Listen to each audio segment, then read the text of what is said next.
Assalamualaikum warahmatullahi wabarakatuh. Perkenalkan, saya Marfian Zazkia Dan saya Dinda Udivia. Di sini kami akan mempresentasikan biografi sastrawan yaitu Wiji Tukul.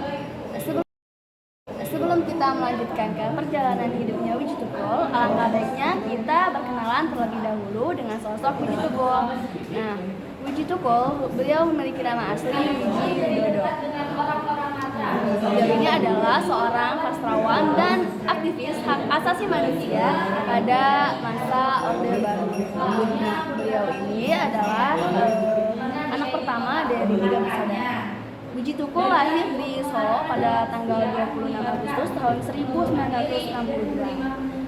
dari seorang pasangan suami istri yang bernama Kemis dan Sayang. Kemis ini berprofesi sebagai seorang tukang beca. Karena keluarga beliau tidak berkecukupan dalam ekonomi, ibunya Wiji Tukul pun membantu perekonomian keluarganya dengan berjualan ayam bunga. Nah, Wiji Tukul sudah menulis puisi sejak beliau di bangku sekolah dasar. Maka dari itulah kenapa jiwa seni di dalam diri Wiji Tukul itu sudah sangat kental hingga beliau dewasa. Nah, menurut tetangga dan sahabatnya pun, Wiji Tukul selain puitis, beliau juga itu adalah seorang yang religius. Wiji Tukul sering hadir ke gereja. Oleh sebab itu pula, jiwa seni itu sangat melekat di dalam diri Wiji Tukul. Kemudian setelah lulus sekolah dasar, Wiji Tukul melanjutkan bersekolah di SMP Negeri 8 Solo dan mulai tertarik dengan dunia teater.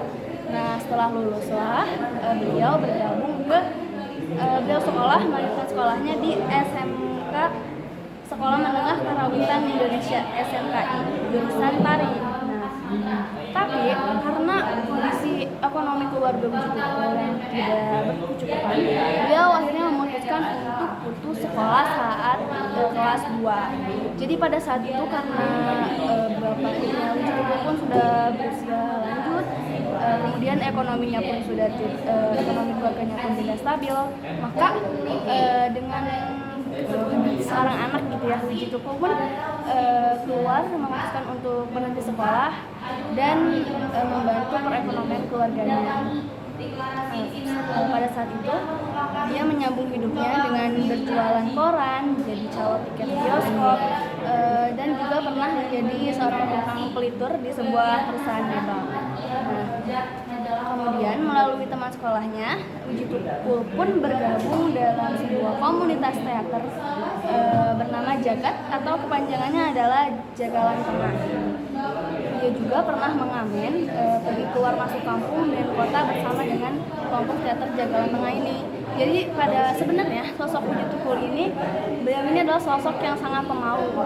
Tapi karena beliau ini punya karya-karya yang bagus, puisi beliau itu bagus dan sangat disayangkan kalau puisinya itu tidak dipublikasikan kepada orang-orang. Maka pada saat itu temannya Wiji Tukul yang bernama Lau yang ada di satu teater itu di teater Jagat, beliau mengajak Wiji Tukul untuk mengamen keliling dari kampung-kampung lainnya agar Wiji Tukul itu memiliki keberanian gitu supaya dia lebih luas lagi dalam membacakan puisi kepada khalayak ramai gitu. Jadi awalnya Wiji Tukul tuh malu banget, tapi karena dia punya teman yang baik namanya Lau, dia itu Lau ini ngajak Wiji Tukul buat ngamen ke kampung-kampung supaya dia lebih berani lagi.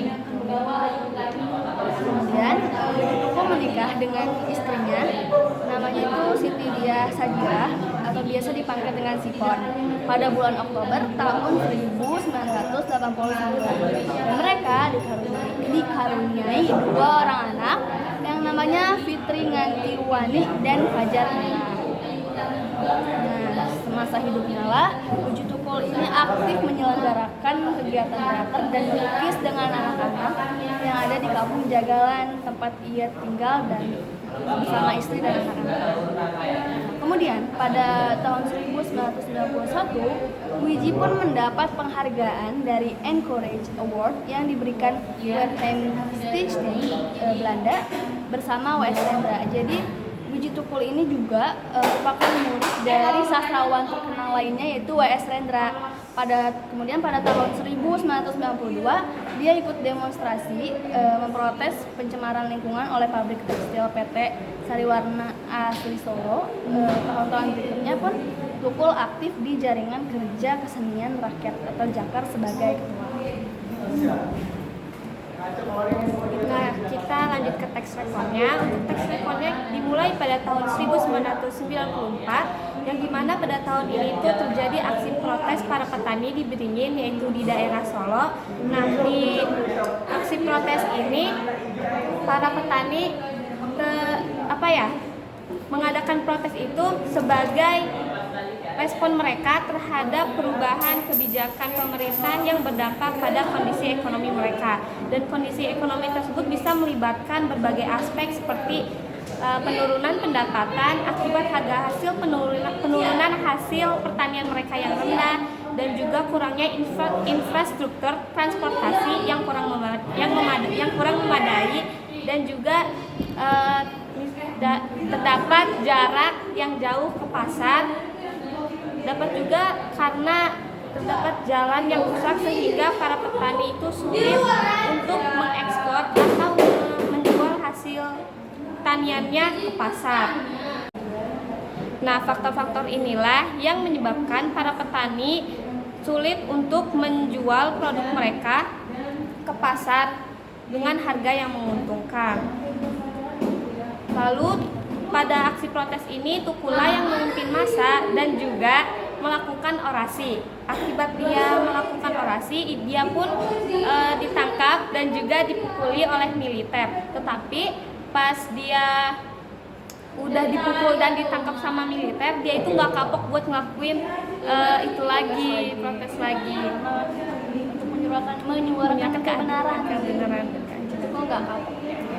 Terus kemudian pada tahun 1995 itu dia mengalami cedera mata di yang mata kanannya karena dibenturkan ke mobil oleh aparat sewaktu dia itu ikut aksi dalam protes karyawan PT Sritek. Nah, karyawan PT Sritek ini melakukan protes karena mereka itu merasa tidak adil bahwa gajinya itu tidak standar atas apa yang mereka lakuin buat perusahaannya, karena mereka itu udah capek lembur seharian tapi gajinya nggak naik-naik, padahal uang perusahaannya itu sedang bagus pada saat itu. Terus peristiwa berlanjut pada peristiwa 27 Juli dan kerusuhan Mei 1998 yang telah menyeret beberapa nama aktivis ke dalam daftar pencarian aparat Kopassus Mawar. Nah, pada kerusuhan Mei 1998 itu beliau ini ikut serta terlibat dalam kerusuhan Mei 1998 bersama para mahasiswa dan tokoh-tokoh pergerakan lainnya, dan mereka pun berhasil menyeret Pak Soeharto ini dari kursi presiden. Terus semenjak bulan Juli 1996, Tukul sudah berpindah-pindah daerah dari satu kota ke kota lainnya untuk bersembunyi dari kejaran aparat Kopassus Mawar. Nah, dalam pelariannya itu Puji Tukul tetap menulis puisi-puisinya yang salah satu diantaranya yaitu berjudul Para Jenderal Marah-Marah. Nah,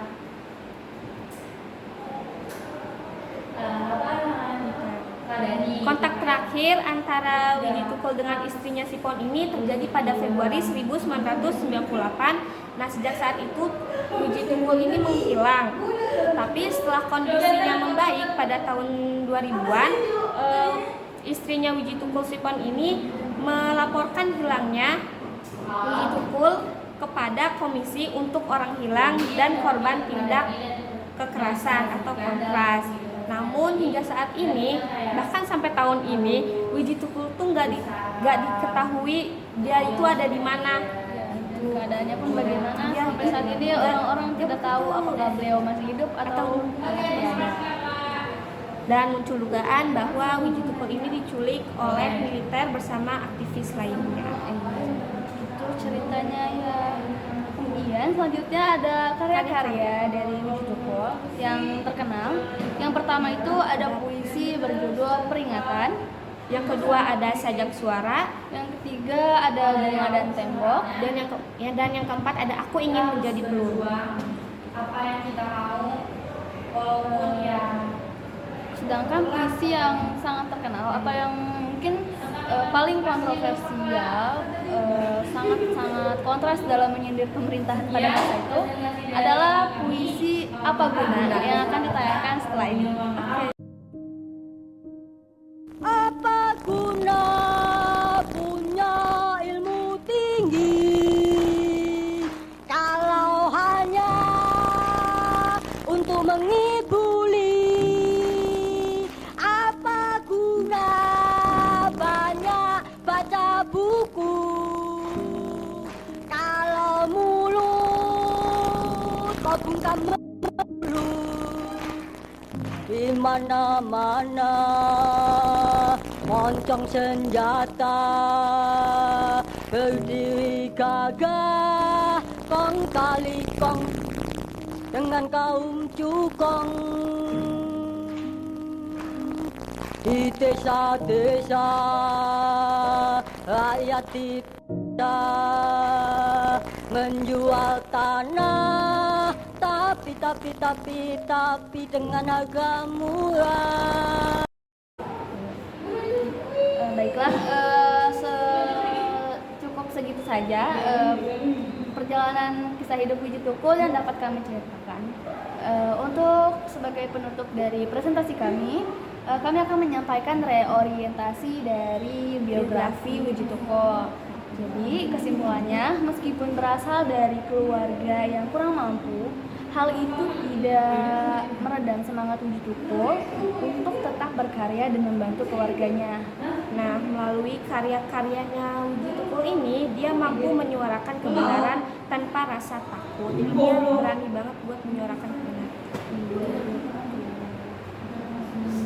Kalau untuk implementasi dalam sehari-harinya, menyuarakan kebenaran, mungkin ini akan sedikit sambil cerita ya. Jadi saya dulu pernah punya pengalaman waktu saya SD. Jadi saat itu kita tuh lagi ulangan, seingat saya mungkin ulangan tengah semester ya. Jadi pada saat ulangan itu kebetulan ulangannya ulangan mata pelajaran matematika, dan biasanya ulangan anak SD itu masih diawasi oleh wali kelasnya sendiri kan. Nah, waktu itu ketika saya sedang mengerjakan matematika, dan emang matematika itu kayaknya nggak mungkin kalau nggak ada pusingnya. Nah disitu saya sempat kayak Allah susah banget. Nah dengan refleks saya nengok ke belakang ke teman saya nanya, karena waktunya udah lumayan lama, saya nanya ke teman saya yang di belakang, kamu udah beres? Kata dia udah.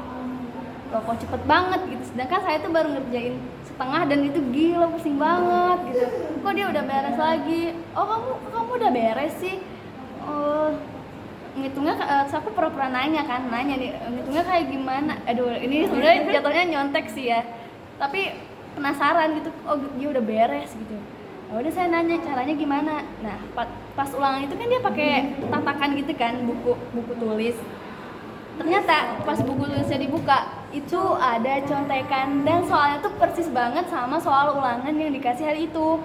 Otomatis kita kayak kesel dong, kok bisa dia dikasih tahu.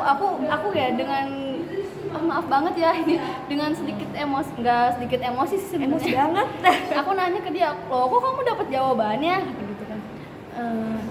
Iya, dikasih si ibunya. Kok kapan gitu kan, kita masa dia doang yang dikasih, maksudnya kayak nggak adil dong gitu. Waktu les, oh iya ternyata saya baru ingat kalau dia itu ada les private bareng wali kelas saya sendiri, dan itu tuh sangat nggak adil banget guys, itu nggak adil banget. Karena saya kesel karena itu nggak adil banget beneran, itu nyesek banget ngelihatnya. Dengan refleks jadi saya langsung jadi saat itu gurunya tuh lagi keluar, pas lagi ngawas tuh gurunya keluar dulu. Pas gurunya masuk, saya refleks bilang, Bu, saya belum beres, ini masih ada soal yang sulit gitu. Terus kata saya, dia udah beres kok, ibu kasih tahu jawabannya sih. Saya lihat buku dia ada contekannya persis banget.